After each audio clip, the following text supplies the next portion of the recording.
नमस्कार साथियों, स्वागत है आपका आपके अपने चैनल ग्रो मोर जीके में।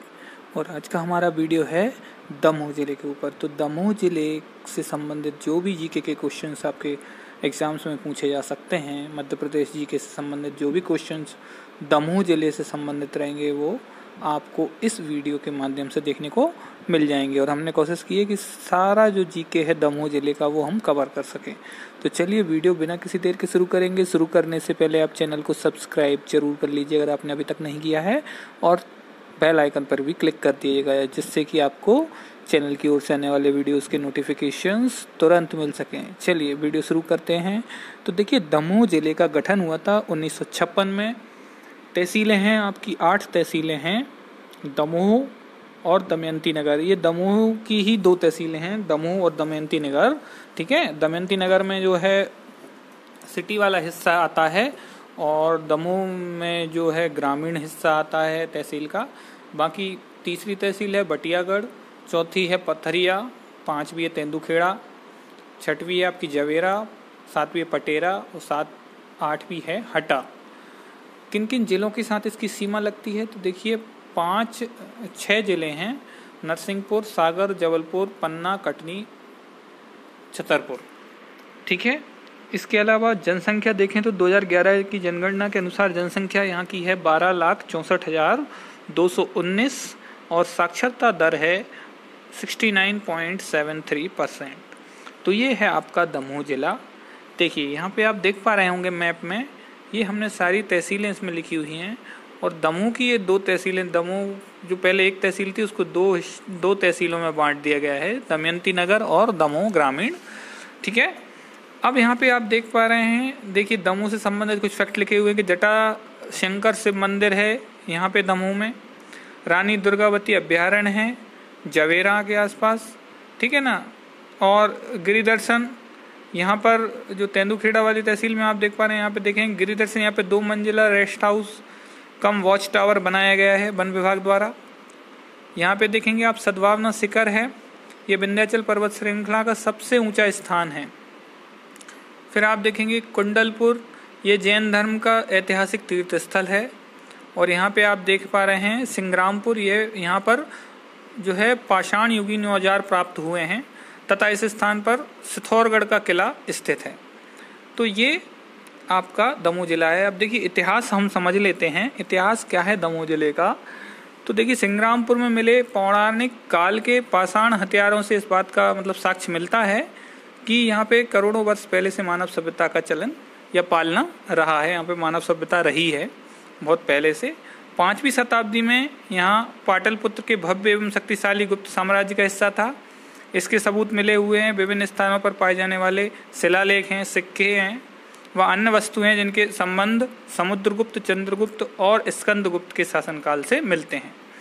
फिर 8वीं से 12वीं शताब्दी के मध्य यह दमोह जिला जो था वो चेदी साम्राज्य के अंतर्गत आया, जिसमें कलचुरी राजाओं का शासन था और उनकी राजधानी त्रिपुरी थी। फिर उसके बाद 10वीं शताब्दी के कलचुरी शासकों की स्थापत्य कला और शासन का जीता जागता उदाहरण नौहटा का नौलेश्वर मंदिर है। ऐतिहासिक साक्ष्यों से पता चलता है कि दमोह जिले के कुछ क्षेत्र पर चंदेलों का शासन भी रहा। 14वीं शताब्दी में दमोह में मुगलों का आधिपत्य शासन रहा। 15वीं शताब्दी के आखिरी दशक में गौड़ वंश के शासक संग्राम सिंह ने इसे अपनी शक्तिशाली एवं बहुआयामी साम्राज्य में शामिल किया, जिसमें 52 किले थे। यह समय क्षेत्र की शांति और समृद्धि का था। फिर उसके बाद देखोगे सिंग्रामपुर में रानी दुर्गावती मुगल साम्राज्य के प्रतिनिधि सेनापति आसफ खान की सेना से साहसपूर्ण युद्ध करते हुए वीरगति को प्राप्त हुई। बुंदेलों, मराठों और उसके बाद अंग्रेजों का शासन यहाँ पर रहा। शहर का नाम हिंदू पौराणिक कथाओं के राजा नल की पत्नी दमयंती के नाम से आता है। तो भौगोलिक स्थिति में देखेंगे तो यह प्रदेश के उत्तर पूर्वी भाग में स्थित है और भौगोलिक रूप से 23 डिग्री 9 मिनट उत्तर अक्षांश में और 79 डिग्री 3 मिनट पूर्व देशांतर की स्थिति पर स्थित है। पश्चिम में सागर है इसके, दक्षिण में नरसिंहपुर है और जबलपुर है, उत्तर में छतरपुर है, पूर्व में पन्ना और कटनी से घिरा हुआ है।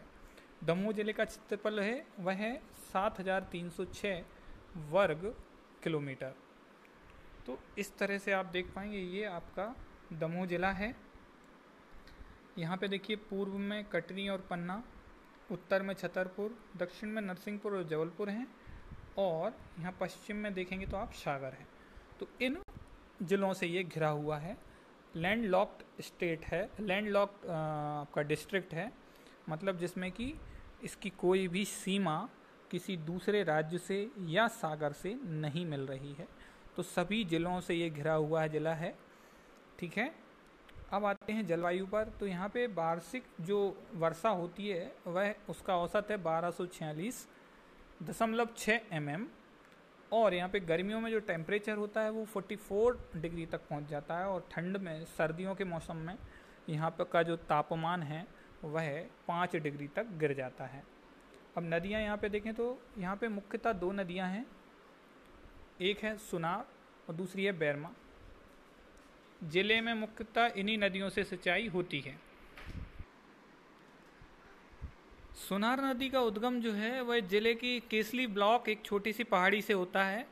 इसका प्रारंभिक स्रोत जो है सागर जिले से लगभग 80 किलोमीटर दूर टड़ा गांव के पास है। सुनार नदी की कुल लंबाई जो है वो 250 किलोमीटर से अधिक है।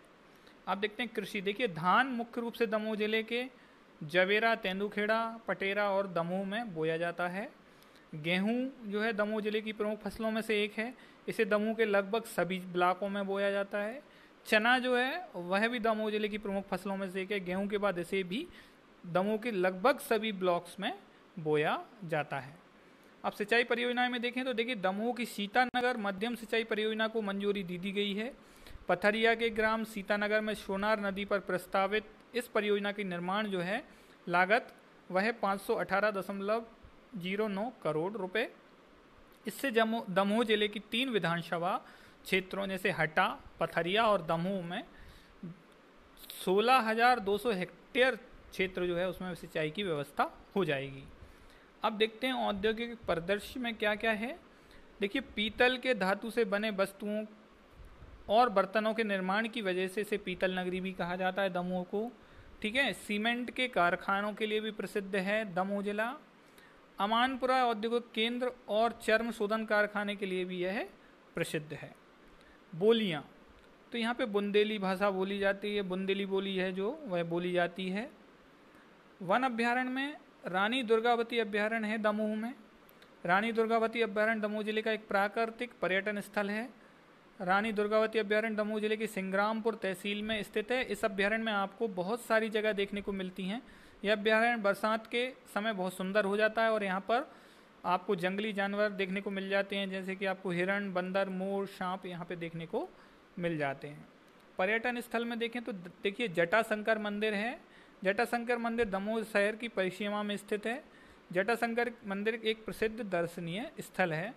मंदिर में भगवान शिव की मूर्ति विराजमान है, और ये जो है जटाशंकर पहाड़ी है वहाँ पर पुरातात्विक इसका महत्व भी है।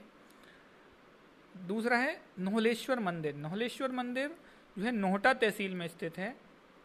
इसका निर्माण कलचुरी नरेश युवराज प्रथम ने अपनी प्रिय रानी नोहला के नाम पर कराया था। शिगोरगढ़ का किला दमोह के सिंग्रामपुर में वहाँ से सिंग्रामपुर से 6 किलोमीटर दूर सतपुड़ा की पहाड़ियों पर यह किला स्थित है। इस विशाल किले को राजा बैन बसोर और यहाँ शासन करने वाले गोंड राजाओं ने बनवाया था। 15वीं शताब्दी में गोंड राजा दलपत शाह अपनी रानी दुर्गावती संग यहाँ रहते थे। कुंडलपुर जैन धर्म का जो स्थल है, कुंडलपुर भारत में जैन धर्म के लिए एक ऐतिहासिक तीर्थ स्थल है। तीर्थंकर ऋषभ देव की प्रतिमा पद्मासन मुद्रा में है और 15 फुट ऊंची है यहाँ पर। अब देखते हैं रानी दमयंती का किला। देखिए रानी दमयंती का किला दमोह में स्थित है। ये पर्यटन स्थल है। ये किला प्राचीन है, अब इसको संग्रहालय में बदल दिया गया है। यहाँ पे खूबसूरत बगीचे देखने को मिल जाता है। किले में प्रवेश करने के लिए शुल्क भी लगता है। इस किले के अंदर बहुत सारी मूर्तियों का संग्रह आपको देखने को मिल जाता है, और ये किला मुख्य शहर में स्थित है। बांदकपुर मध्य प्रदेश में कि जो दमोह जिला है उसमें एक छोटा सा शहर है बांदकपुर, लेकिन यहाँ भगवान शिव के प्रसिद्ध मंदिर जागेश्वर नाथ मंदिर के लिए जाना जाता है। बसंत पंचमी और शिवरात्रि पर हर साल बड़े मेले का यहाँ पर आयोजन होता है। सोमवती अमावस्या पर बहुत भीड़ होती है। मंदिर के विशाल प्रांगण में मुख्य मंदिर के अलावा राधा कृष्ण, दुर्गा, काल भैरव, भगवान विष्णु, देवी लक्ष्मी, देवी नर्मदा आदि के मंदिर यहाँ पर स्थित हैं। अन्य स्थलों में देखें तो हनुमानगढ़ी का मंदिर है, प्रसिद्ध लक्ष्मण कुटी मंदिर है, बूंदा बहू मंदिर, मड़कोले मंदिर है, श्री राम मंदिर दमोह, जीवन जी की तलैया है, दीवान जी की तलैया भी है, भदभदा जलप्रपात दमोह में है, नरसिंहगढ़ का किला है दमोह में, सर्किट हाउस है दमोह में, राजनगर झील है दमोह में। अन्य तथ्यों में देखिए विंध्याचल पर्वत श्रृंखला जो है उसकी सबसे ऊंची चोटी सद्भावना शिखर जो है वो भी दमोह जिले में ही स्थित है। तो ये कुछ दमोह जिले से संबंधित आपको मैंने पर्यटन स्थल, वहाँ की बोली कौन सी है, वहाँ पे कौन सी फसलें बोई जाती हैं, है ना, किस तरह का जलवायु है, कौन कौन से ज़िलों से या किस प्रदेश से इसकी जो है सीमा लगती है, वो मैंने आपको बताया। हमने आपको इसमें ये भी बताया कि कौन से औद्योगिक जो हैं यहाँ पे संचालित होते हैं उद्योग। तो ये सारी चीज़ें आपको बहुत ज़्यादा काम में आने वाली हैं आपके आगामी एग्ज़ाम्स में, जो भी आपके एग्ज़ाम आने वाले हैं जिनमें मध्य प्रदेश जी के पूछा जाता है। तो उस कड़ी में ये बहुत ही अच्छा वीडियो होने वाला है। वीडियो अगर अच्छा लगता है तो वीडियो को लाइक ज़रूर कर दीजिए और अपने दोस्तों के साथ शेयर भी करिए। थैंक यू दोस्तों।